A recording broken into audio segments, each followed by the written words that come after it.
বৃহস্পতিবার বীরভূমের বোলপুরে যথাযথ মর্যাদায় হলকর্ষণ উৎসব অনুষ্ঠিত হয়। এবছর এই হলকর্ষণ উৎসব 85তম বর্ষে পদার্পণ করল।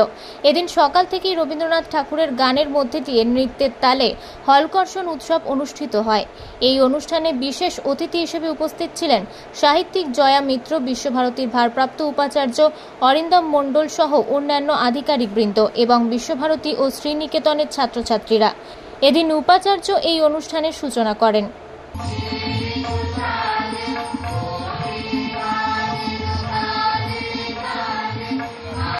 তারপর এখানে প্রসেশনে নাচ করেছি।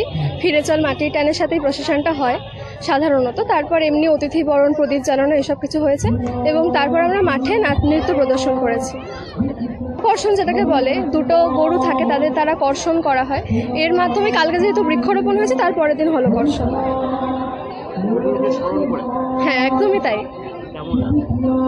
খুবই ভালো লাগে। আজকে এইবার আমাদের ফাইনাল ইয়ার, যেহেতু আমি 12, তাই খুবই স্মরণীয় এইটা একটা আমাদের কাছে। যে কৃষি বিজ্ঞান কেন্দ্র তারা সবসময় প্রত্যেক বছর সব সময় আমাদের যে আশেপাশের গ্রামগুলি আছে মধ্যে নিজের কাছে পৌঁছবে না সে দানের কৃপণতা রইল না।